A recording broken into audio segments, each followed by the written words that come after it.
আমরা সকলে ধর্মের বিষয়ে কথা বলি, কখনো নিজের ধর্মের বিষয় আর কখনো অন্যের ধর্মের বিষয়।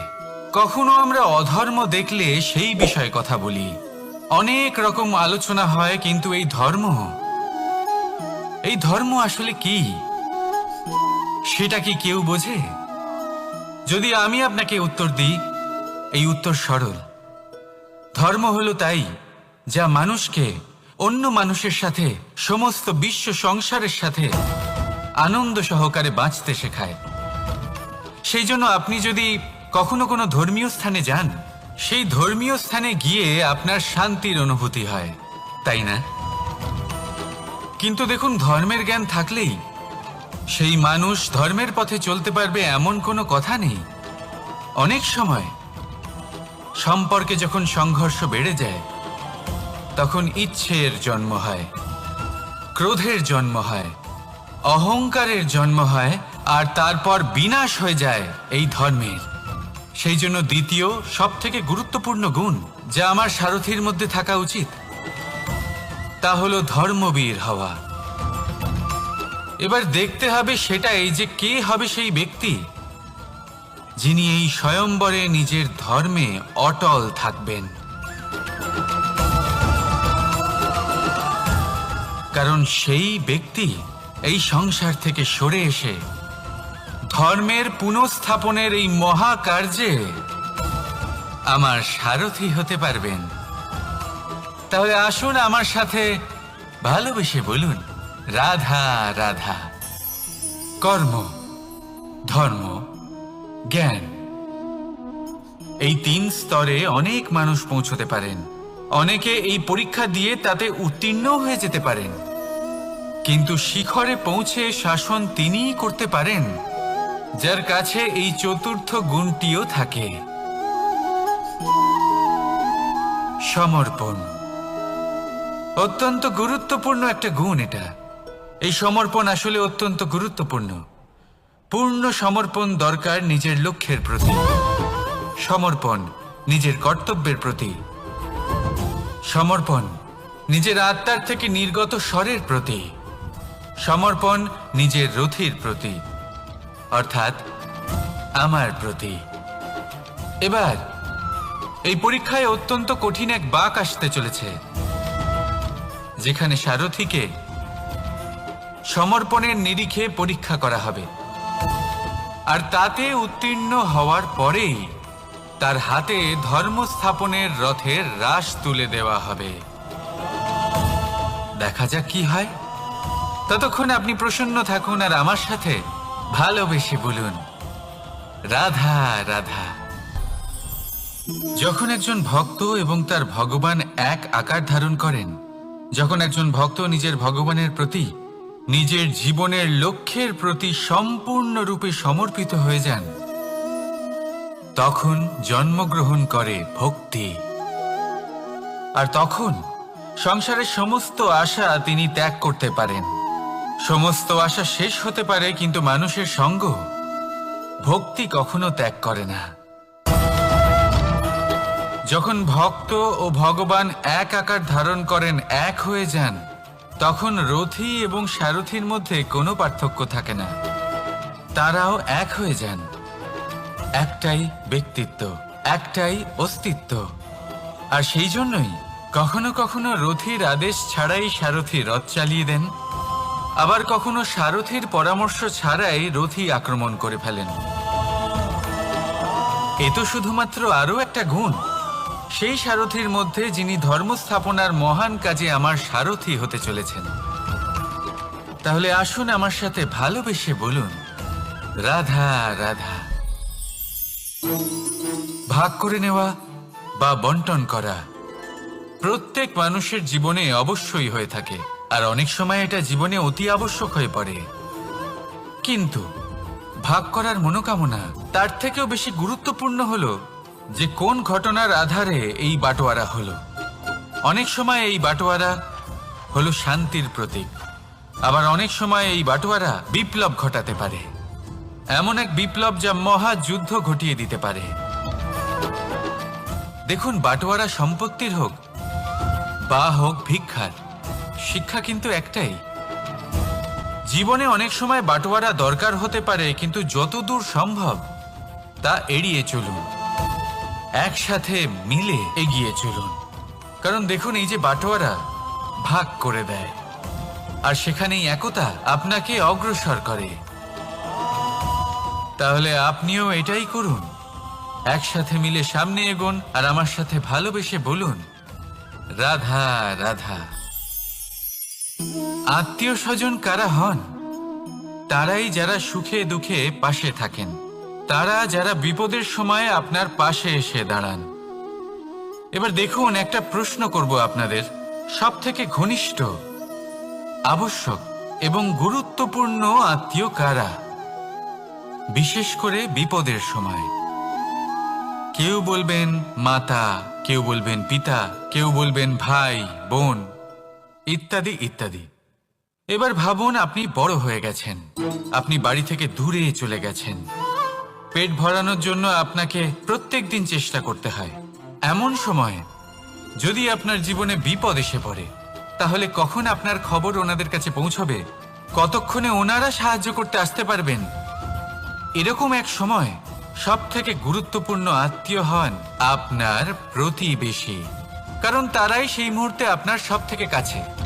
আপনি কখনো পরীক্ষা করে দেখবেন, আপনার তার সাথে লক্ষ মতভেদ থাকলেও প্রতিবেশীকে কষ্টের মধ্যে দেখে সবার আগে সাহায্য করতে তারাই এগিয়ে আসেন। তাই প্রতিবেশীর সাথে সম্পর্ক ভালো রাখুন, শুধুমাত্র স্বার্থের জন্য নয়। এটা হলো শান্তিরও আধার। যদি এই সম্পর্ক ভালো থাকে, তাহলে না কথায় কথায় বিবাদ হবে, না মতান্তর। আর এই সুখী সম্পর্কের ছায়ায় মন প্রসন্ন হয়ে বলবে, রাধা রাধা। কখনো ভেবে দেখেছেন, মানুষকেই এই সংসারে সর্বশ্রেষ্ঠ প্রাণী কেন বলা হয়? অন্য কোনো প্রাণীকে কেন নয়? শুধু কি এই জন্যই আমরা চিন্তা করতে পারি, আমাদের কাছে তীক্ষ্ণ বুদ্ধি রয়েছে, কোনো কিছু আবিষ্কার করতে পারি, সেই কারণেই? তা তো অন্য কোনো প্রাণীর কাছেও থাকতে পারে। এমন কিছু পশুও রয়েছে যাদের কাছে তীক্ষ্ণ বুদ্ধি আছে। তাহলে মানুষ কেন? কারণ মানুষের কাছে এমন কিছু রয়েছে যা অন্য প্রাণীর কাছে নেই। মানবতা। মানবতা, যা সর্বপ্রথম এগিয়ে যেতে চাইলেও যদি পথে কেউ ধাক্কা খেয়ে পড়ে যায়, তাকে আগলে রাখতেও জানে। মনে রাখবেন, আপনার সব থেকে বড় পরিচয় আপনার নাম, আপনার সম্পত্তি বা আপনার ধর্ম নয়। আপনার সব থেকে বড় পরিচয় হলো আপনার মানবতা। তাহলে সময় এলে পরে নিজের মানবতার পরিচয় দিন। অন্য মানুষকে সাহায্য করুন, অন্য প্রাণীকে সাহায্য করুন। একা একা পথ চলা হলো পশুদের প্রবৃত্তি। মানুষ হলেন তিনি যিনি অন্যের জন্য প্রাণও দিতে পারেন। মানুষ হলেন তিনি যিনি অন্য মানুষের প্রাণ বাঁচান। সেই মানবতাকে জাগিয়ে তুলুন, আর এই জীবন বাঁচতে শুরু করুন। আর হ্যাঁ, আমার সাথে ভালোবেসে বলুন, রাধা রাধা। এই সংসারে মাতা পিতা তার সন্তানকে সব থেকে বড় উপহার কি দিতে পারেন? বৈভব, সুযোগ সুবিধা, বাড়ি, নাকি আশেপাশের পরিবেশ? এই সংসারে মাতা পিতা তার সন্তানকে সব থেকে বড় উপহার শিক্ষা দিতে পারেন, কিন্তু তার জন্য সময়ের প্রয়োজন হয়। এবার এই সময় অত্যন্ত অদ্ভুত। সময়ের ধারণা সবার রয়েছে। কখনো কখনো কিছু কঠিন সময় বরদানের মতো আমাদের সম্মুখে আসে। এরকম কোনো সমস্যার কথা যদি আমি বলি, যেমন যুদ্ধ, মহামারী, মহা অসুখ, এরকম সময় আমাদের কাছে যথেষ্ট সময় থাকে। এই সময় আমরা চিন্তা করি, ভয়ভীত হই, কে জানে কত সম্পত্তির ক্ষয়ক্ষতি হবে। এবার এই সময় কিভাবে কাটিয়ে ওঠা যায়? অশুভ চিন্তা তার মনের মধ্যে বাসা বাঁধে। সে বুঝতে পারে না সে কি করবে। আমি বলবো, চিন্তা ত্যাগ করুন, এই ভয়কে ত্যাগ করুন। আর মনে রাখুন একটা গুরুত্বপূর্ণ কথা, যে ঈশ্বর আপনাকে বরদান দিয়েছেন যাতে আপনি নিজের কর্তব্য পূর্ণ করতে পারেন। কর্তব্য, নিজের পরিবারকে সময় দেওয়া, নিজের সন্তানকে শিক্ষা দেওয়া। তাদের সাথে বসুন, কথাবার্তা বলুন, আলোচনা করুন। কিছু কথা তারা বলবে, কিছু আপনি বলবেন, কিছু আপনি শিখবেন, কিছু তারা শিখবে। তাদের সাথে খেলা করুন, তাদের সাথে পূর্বপুরুষের গল্প করুন। এইসব করলে তাতে না শুধু তাদের ভবিষ্যৎ উজ্জ্বল হবে, বরং আপনিও সন্তুষ্টি পাবেন। ভয়ভীত হবেন না। আজ বর্তমানে আপনি কি করতে পারেন যাতে আপনার বর্তমান সঠিক হবে এবং ভবিষ্যৎ উজ্জ্বল হবে, তাতে একাগ্র হন। সব কিছু শুভ হবে। রাধা রাধা। দাদা আমাকে সব সময় জিজ্ঞাসা করেন যে কানাই, তোমার এই মুখের হাসি, তোমার মুখে সব সময় কেন থাকে, কিভাবে থাকে? সামনে শত্রুপক্ষকে দেখেও ধৈর্য হারাও না। কেউ তোমার নিন্দে করলেও তার সাথে ঝগড়া করো না। কেউ তোমার বিষয়ে খারাপ ভাবলেও তাকে ঘৃণা করো না। কিভাবে আর কেন করো? আপনার মনেও নিশ্চয়ই এই প্রশ্ন আসে। এবারে বলি, এর উত্তর অত্যন্ত সরল। কখনো দেখেছেন গরু আর তার বাচ্চাকে কিভাবে সে তার মায়ের দুগ্ধ পান করে? সুখে থাকে, কারণ ও জানে যে ওর মা এই দুগ্ধরূপী অমৃত ওকে খাওয়াতেই থাকবে। ও জানে যে এই সময় শুধু ওর জন্য, যাতে ও নিজের মায়ের এই দুগ্ধরূপী প্রসাদ গ্রহণ করতে পারে, আর সেই জন্য ও সুখে থাকে। সেইভাবেই এই জীবন হলো ভালোবাসা। এতই ছোট হলো এই জীবন যে ভালোবাসার জন্য কম পড়ে যায়। ঘৃণা করে কেন সময় নষ্ট করব? আমি এটাই করি, আপনিও এটাই করুন। ভালোবাসুন, সবার মধ্যে ভালোবাসা ছড়ান, আর এই ভালোবাসার সাথেই বলুন রাধা রাধা। শুন, আজ আপনাকে আমি একটা গল্প শোনাই। একবার এক চক্ষুহীন মানুষ মন্দিরে গেল ঈশ্বরের দর্শন করার জন্য। এবারে যখন ওখানে উপস্থিত লোকেরা জানতে পারল যে এই ব্যক্তি চক্ষুহীন, তখন কিছু লোক তাকে উপহাস করতে শুরু করে দিল। যে ব্যক্তি সম্পূর্ণরূপে দৃষ্টিহীন, সে কি করতে এসেছে এখানে? হয়তো সে ঈশ্বরের কাছে নালিশ করতে এসেছে যে কেন আপনি আমার দৃষ্টি কেড়ে নিলেন। কিন্তু এই সকল কথায় সেই চক্ষুহীন ব্যক্তি নিজেকে নিরাশ হতে দিল না। সে হাসল, আর শুধুমাত্র একটাই কথা বলল সে, মানলাম যে আমার ভাগ্য আমার থেকে আমার দৃষ্টি কেড়ে নিয়েছে, কিন্তু আমি অভাগা নই, কারণ আমার ঈশ্বর, উনি আমায় দেখতে পাচ্ছেন।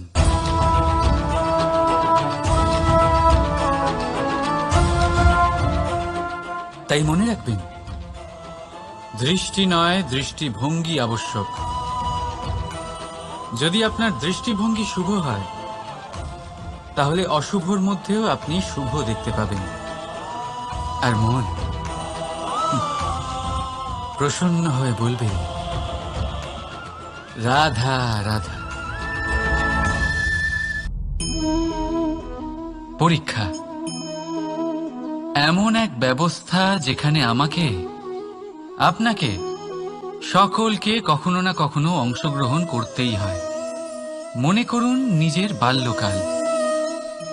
আপনি পরীক্ষা দিতে বসেছেন। তাদের মধ্যে কিছু বালক এমন হয় যারা সারা বছর পরিশ্রম করে, পড়াশোনা করে, মন দিয়ে পরীক্ষা দেয়। কিন্তু কিছু বালক এমন হয় যারা নিজের আশেপাশে বসে থাকা বালকদের নকল করে আর পরীক্ষায় কৃতকার্যও হয়ে যায়। খুব খারাপ লাগে এটা ভেবে যে কেউ বিনা পরিশ্রমে পরীক্ষায় কৃতকার্য কি করে হতে পারে। কিন্তু মনে রাখবেন, যারা নকল করেন তারা পরীক্ষায় কৃতকার্য অবশ্যই হয়ে যান, কিন্তু সফল নয়।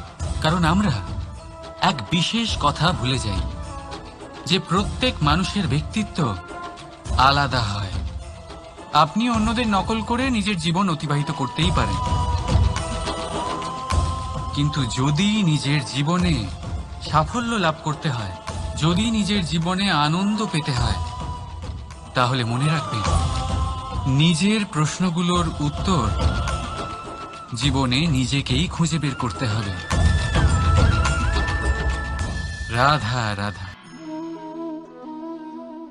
মানুষ যখন সাফল্য অর্জন করে তখন তার মধ্যে জাগে অহংকার। আর এই সময় মানুষ সচরাচর একটা কথা ভুলে যায়, নত হতে। সে ভাবে যে আমি কারোর সামনে কেন নত হব। আর এটা এই কারণে হয় কারণ মানুষ এক গুরুত্বপূর্ণ কথা ভুলে যায়, যে এই সংসারে, এই জীবনে সে যা অর্জন করেছে নত হয়েই অর্জন করেছে। বাল্যকালে সে হাঁটতে শিখেছে এই মাটির কাছে নত হয়ে, পড়ে। বড়দের আশীর্বাদ নিয়েছে নত হয়ে। ফসল কাটার জন্য চাষিকে নত হতে হয়, কুয়ো থেকে জল তোলার জন্য কলসিকে নত হতে হয়। ঈশ্বরের থেকে আশীর্বাদ পেতে হলে তার কাছে মাথা নত করতে হয়। ঝড়ের মধ্যে গাছ সুরক্ষিত থাকে কি করে? নত হয়। সম্মান কি করে অর্জন করা যায়? নত হয়। কারোর সামনে নত হওয়া মানে নিজের আত্মসম্মান বিসর্জন দেওয়া নয়, তার অর্থ হল বিনম্র হওয়া। আমরা মানুষ, আর ওই আকাশের উচ্চতায় পৌঁছানোর জন্য আমাদের কোনো পাখির মতো ডানার প্রয়োজন নেই। শুধু যত নত হবেন ততটাই উপরে উঠবেন।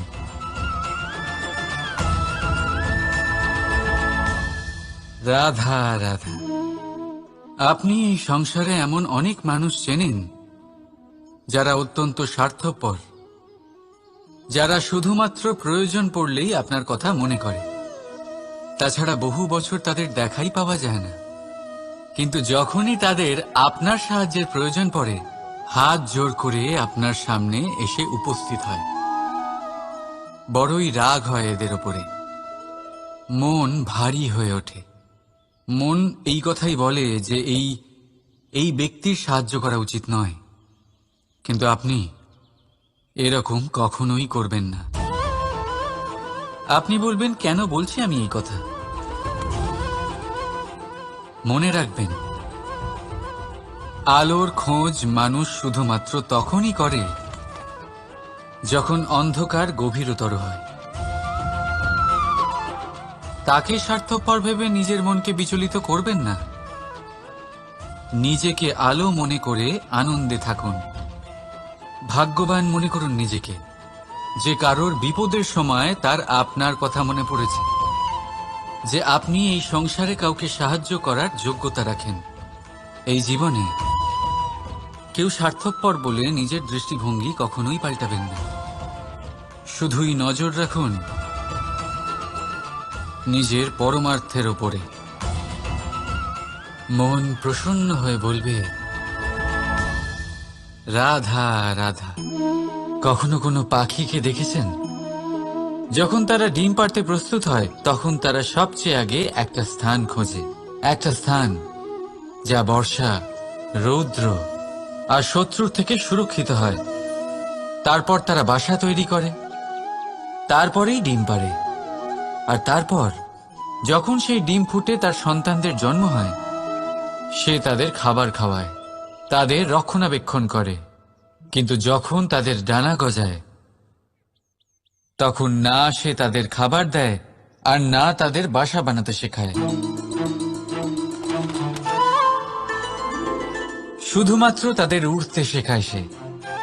তারপর সেই বাচ্চারা আকাশে উড়তে শিখে নিজেরাই নিজেদের খাবার জোগাড় করতে শিখে যায়, নিজেরাই নিজেদের বাসা বানাতে শিখে যায়। আর আমরা মানুষেরা কি করি? আমাদের সন্তান বড় হয়ে যাওয়া সত্ত্বেও তাদের নিয়ে সর্বদা দুশ্চিন্তা করি। তার জন্য আমরা গৃহ নির্মাণের চেষ্টা করি। নিজের সন্তানকে আরো শক্তিশালী করে গড়ে তোলার বদলে তাকে আমরা দুর্বল করে দিই। জীবনে সেটাই করুন যা একটা পাখি করে। নিজের সন্তানকে আকাশে ওড়ার শিক্ষা দিন, সংস্কার দিন, আর একটা নির্দিষ্ট সময়ের পরে তাকে নিজের আকাশ নির্ধারণ করতে মুক্ত করে দিন। রাধা রাধা। সাগরে সেতু বাঁধার গল্প তো আপনারা নিশ্চয়ই শুনে থাকবেন। রামচন্দ্রের সেনাকে 100 যোজন সমুদ্র অতিক্রম করে লঙ্কায় আক্রমণ করতে হতো। সেতুকার নল আর নীল সেতু বাঁধার উপায় বের করল, কিন্তু প্রশ্ন ছিল সেতু বাঁধা কি করে হবে? সমুদ্র অত্যন্ত গভীর। কত পাথর দেওয়া হলে এই বিশাল সমুদ্র অতিক্রম করা সম্ভব হবে? তখন এক উপায় নির্ধারিত হল। পাথরের ওপর লেখা হলো রামের নাম, আর যখন সেই পাথরগুলোকে সাগরে ফেলা হলো সেগুলো ভাসতে লাগলো। এবারে কেউ বলবেন এটা রামচন্দ্রের নামের মহিমা, কেউ বলবেন এটা নারায়ণের কোনো জাদু, কিন্তু না, এটা রামচন্দ্রের সেই গুণ, ওনার ব্যক্তিত্বের সেই মহান দিক যা ওনার প্রতিনিধিত্ব করেছে। তাই সেই পাথরও সাগরে ভেসে ওঠে।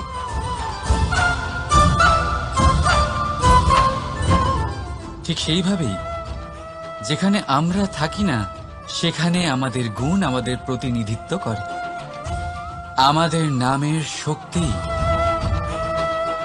আমরা নিজেরাই তৈরি করি, আমাদের কর্ম দিয়ে, আমাদের গুণ দিয়ে। এবার সিদ্ধান্ত আপনার যে আপনার নামের সাহায্যে কেউ বিপদ থেকে উদ্ধার হবে, নাকি আপনার দুষ্কর্মের ফলে কেউ ডুবে যাবে। ভালো করে ভেবে দেখুন। রাধা রাধা।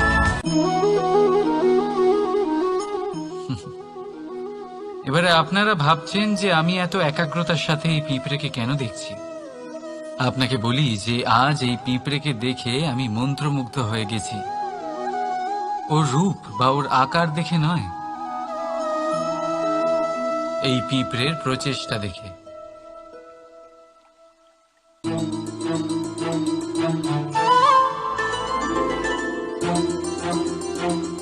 আপনি জানেন, অজস্র পরিশ্রমের পরেই পিঁপড়ে তার নিজের একটা ছোট বাড়ি বানাতে পারে, যা অন্য প্রাণীদের জন্য অত্যন্ত সহজ ব্যাপার। তাই পিঁপড়ের জন্য তার জীবনের সবচেয়ে বড় ঘটনা, সবচেয়ে বড় সাফল্য তার। ভবিষ্যতে এই পিঁপড়ে থাকুক বা না থাকুক, তাদের বানানো বাড়ি বহু বছর অবধি টিকে থাকে। জীবনে সাফল্যের সাথেও ঠিক এমনটাই ঘটে। আপনি একদিনে সাফল্য লাভ করতে পারবেন না, কিন্তু যদি আপনি প্রতিদিন চেষ্টা করতে থাকেন তবে একদিন আপনি অবশ্যই সাফল্য লাভ করবেন। মনে রাখবেন, ভাগ্যের দ্বার তাদের জন্য উন্মুক্ত হয় না যারা হার মেনে নেয়। ভাগ্য তার দ্বার তাদের জন্যই খোলে যারা বসে না থেকে প্রয়াস করে সেই দরজার কড়া নাড়াতে। তাই প্রয়াস করতে থাকুন। সাফল্য অবশ্যই একদিন না একদিন আপনার কাছে আসবেই। রাধা রাধা। এই তালাটা দেখতে পাচ্ছেন আপনি?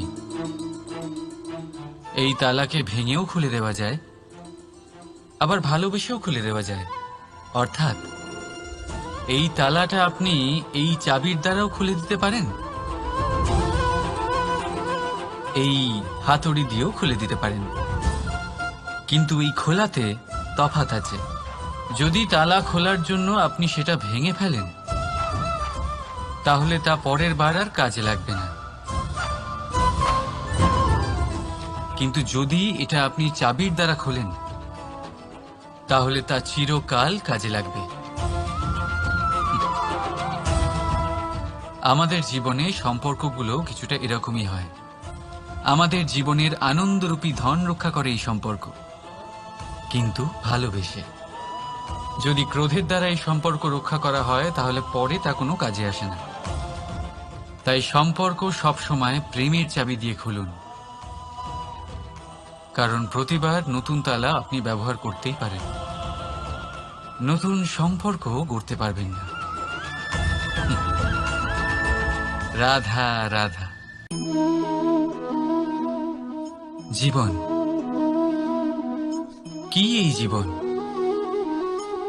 আমরা জন্ম নিই, বড় হয়ে উঠি, আমাদের মা বাবা আমাদের পালন করেন, তারপর তাদের অর্থ দিয়ে আমাদের বাল্যকাল কাটে, আমরা আরো বড় হই, বিবাহ বন্ধনে আবদ্ধ হই, আমাদেরও সন্তান হয়, আমরা তাদের পালন করি, তারপর আমরা বৃদ্ধ হই, আর একদিন এই সংসার ছেড়ে আমরা সকলে চলে যাই। এটাই কি জীবন? আপনার মনে এই প্রশ্ন হয়তো অনেকবার জেগেছে, তাই না? এবার একটু জলের যাত্রাপথ লক্ষ্য করুন। সাগর থেকে বাষ্প হয়ে ওঠে এই জল, মেঘ হয়ে ঝরে পড়ে সে, তারপর নদী হয়ে আবার সাগরে মিলিয়ে যায়। কিন্তু কখনো এই প্রশ্ন করে না যে তার জীবন কি, তার উদ্দেশ্য কি। প্রতিটা মুহূর্ত বাঁচে সে, আর অন্যদের যতখানি সম্ভব সাহায্য করে। যখন সাগরে থাকে তখন অসংখ্য জীবকে জীবন দান করে। যখন সাগর থেকে বাষ্প হয়ে মেঘ হয়ে যায় তখন চাষিদের মনে এই আশা জাগায় যে ফসল আবার ফলবে। যখন বর্ষা হয়ে ঝরে পড়ে তখন এই শুকনো তৃষ্ণার্ত ধরিত্রীর তৃষ্ণা মেটায়। আর যখন নদীতে থাকে তখন তার পাড়ে নানান গাছপালার জন্ম দেয়। কিন্তু ভাবুন, জল কি কখনো এটা ভাবে যে তার জীবন কি বা তার জীবনের উদ্দেশ্যটাই বা কি? না, সে শুধু নিজের ধর্ম পালন করে যায়, আর যতটা সম্ভব সবাইকে আনন্দ প্রদান করতে থাকে। সেই জন্যই জীবনে কখনো এই প্রশ্ন করবেন না যে এই জীবন কি, এই জীবনের উদ্দেশ্য কি।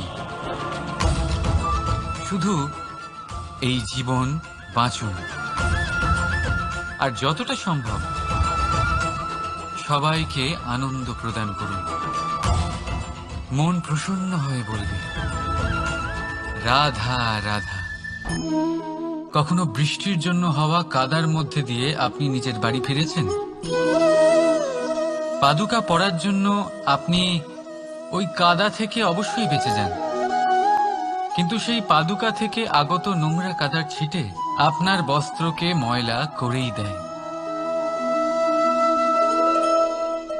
কিন্তু তাও সেই ছিটের জন্য আপনার বস্ত্র ময়লা হয়ে যাবে, সেই জন্য আপনি পাদুকা পরা ছেড়ে দেন না। ঠিক সেইভাবেই জীবনে এমন কিছু মানুষও আসেন যারা পাদুকার মতো হন, যারা আপনাকে কাদার থেকে বাঁচিয়ে নেন, কিন্তু বস্ত্ররূপী আপনার মনের উপরে আশঙ্কার দাগ ছেড়ে যান। এইসব মানুষের জন্য নিজের মন ছোট করার কোনো প্রয়োজন নেই। প্রয়োজন আছে শুধু এটা ভাবার যে আপনি নিজের পা কাদার থেকে বাঁচাবেন নাকি আপনার বস্ত্র। জীবনে গম্ভীর হওয়া ভালো কথা, কিন্তু সমস্ত বিষয় যদি গম্ভীরভাবে ভাবতে থাকেন তাহলে জীবনের আনন্দটাই শেষ হয়ে যাবে।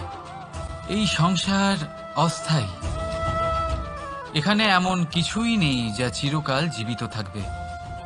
তাই যতক্ষণ এই জীবন আছে সন্তুষ্টি আর আনন্দ নিয়ে বাঁচুন। নিজের ওপর আগত কাদার ছিটের দিকে মন দেবেন না, শুধু আনন্দ বিতরণ করুন। মন প্রসন্ন হয়ে বলবে রাধা রাধা।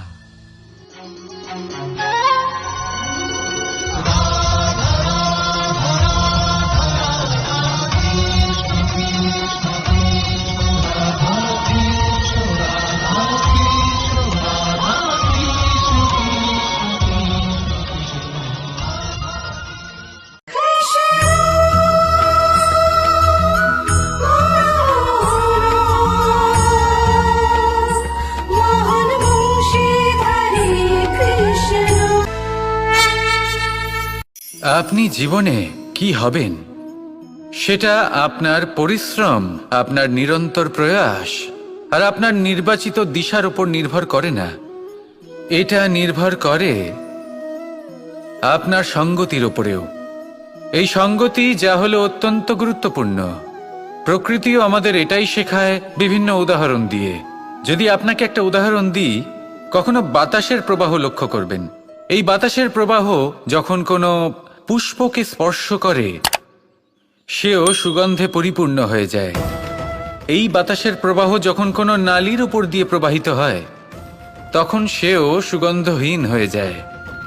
এ সঙ্গতির প্রভাব যা মানুষকে কোথা থেকে কোথায় নিয়ে যেতে পারে আপনি জানতেও পারবেন না। এ হলো সঙ্গতির প্রভাব, যেখানে চানার সাথে গুড়ও মিশে যেতে পারে। এ হলো সঙ্গতিরই প্রভাব, যেখানে একটা সাধারণ পাথর স্বর্ণের সাথে মিশে গিয়ে একটা রত্নে পরিণত হতে পারে। তাই এই সঙ্গতির বিষয়ে বিশেষ খেয়াল রাখবেন। আপনি কার সাথে মিশছেন, কি বলছেন, কি শিখছেন, আপনার অস্তিত্বের উপর তাদের কি প্রভাব পড়ছে, সব লক্ষ্য করবেন। আর আমার সাথে ভালোবেসে বলবেন, রাধা রাধা। আপনি কখনো ভেবে দেখেছেন কি সেই জিনিস যা আপনাকে সামনে এগোতে বাধা দিচ্ছে? ধরুন আপনি কোনো পথ দিয়ে যাচ্ছেন, পা মুচকে গেলে তা আপনাকে সামনে এগোতে বাধা দেয়। সেইভাবেই জীবনে ক্ষুদ্র চিন্তা আপনাকে সামনে এগোতে বাধা দেয়। দেখুন, যদি কোনো চাক থাকে যার মধ্যে ফাটল রয়েছে, তা আপনাকে ভালো মাটির পাত্র বানাতে দেবে না। ঠিক সেইভাবেই কাউকে ঈর্ষা করলে তা আপনাকে মহান হতে দেবে না। আমি উচ্চস্তরীয় আরও নিচুতে রয়েছে, এই ভাবনা কখনোই আপনাকে উচ্চ স্তরে পৌঁছতে দেবে না। মন থেকে সকল বিকার, ঈর্ষা, মোহ, লোভ, লালসা এই সব ত্যাগ করুন। চিন্তা ভাবনাকে বড় করে তুলুন, ধন্যাত্মক বোধ জাগিয়ে তুলুন, আর সম্পূর্ণ সমর্পিত হয়ে কর্ম করুন। মহানুভবতা আর সাফল্য এই দুই আপনার পদানত হয়ে থাকবে। তাহলে আসুন আর আমার সাথে ভালোবেসে বলুন, রাধা রাধা। যখনই কোনো ঘূর্ণিঝড় আসে, কোনো প্রলয়ে আসে, তখন দেখবেন তা কত বৃহৎ প্রভাব ফেলে, কত বড় বিনাশ ঘটায়, বিধ্বংস সৃষ্টি করে। যখন বন্যা আসে, তখন কত গভীর প্রভাব ফেলে, কত সর্বনাশ ঘটায়। নদীর পাড়ও ভেঙে বয়ে নিয়ে যায়। সেখানে কোনো গাছকে দেখুন, শান্তভাবে দাঁড়িয়ে থাকে, চুপ করে, আর নিজের কাজ করে, ছায়া প্রদান করে, ফল প্রদান করে, কোনো শব্দ না করেই নীরবে কর্ম করে। যদি নদীর কথা বলি, নদী যখন বয়ে চলে, খেতে জল প্রদান করে, বনস্পতিদের প্রাণ প্রদান করে, আমাদের পানীয় জল দেয়। এত মহান কাজ করে কোনো শব্দ না করে, নীরবতার সাথে। এ হলো এক শিক্ষা যে এই সংসারে যারাই মহান কর্ম করেন তারাই নীরব থেকে সেই কর্ম করতে থাকেন, কারণ ওনারা জানেন যে গুরুত্বপূর্ণ প্রচার নয়, বরং কর্ম। আর যারা রুদ্রের সাথে থাকেন, কোলাহল করেন, তারা শুধুমাত্র ধ্বংসই করেন। এবার আপনি মৌন থেকে শুধুমাত্র কর্ম করে মহান হতে চান, নাকি রুদ্রের সাথে থেকে বিধ্বংস ঘটাতে চান? সিদ্ধান্ত আপনারই। আসুন আর আমার সাথে ভালোবেসে বলুন, রাধা রাধা। প্রকাশ কার মধ্যে থাকে? সূর্য। শীতলতা কার মধ্যে থাকে? চন্দ্রমার মধ্যে। এবার যদি সূর্যের মধ্যে প্রকাশ না থাকে কি হবে? অন্ধকার। যদি চন্দ্রমার মধ্যে শীতলতা না থাকে তাহলে কি হবে? মহা অন্ধকার। সবকিছু অন্তরে আছে, শুভভাব আর সত্যতা প্রত্যেকটা মানুষের অন্তরের মধ্যে থাকবেই থাকবে। যদি এটা না থাকে তাহলে জেনে রাখুন কিছুই নেই। যেমন একটা প্রদীপ যা জ্বলছে, যা প্রকাশ দিচ্ছে, অন্ধকারে আমাদের পথ প্রদর্শন করছে। কেন জ্বলে? কারণ ওর মধ্যে একটা সলতে আছে যা জ্বলছে। সলতে কেন জ্বলে? কারণ তার ভিতর ঘি আছে, যা ওই সলতেকে জ্বলতে সাহায্য করে। সবকিছুই আমাদের মনের ভিতরেই রয়েছে, ভালো ভাব এবং সততাও। এই নিয়েই কর্ম করতে থাকুন আর জীবনের সামনে এগোতে থাকুন। সমস্ত জীবন আলোকিত হয়ে উঠবে। আসুন আর আমার সাথে ভালোবেসে বলুন, রাধা রাধা।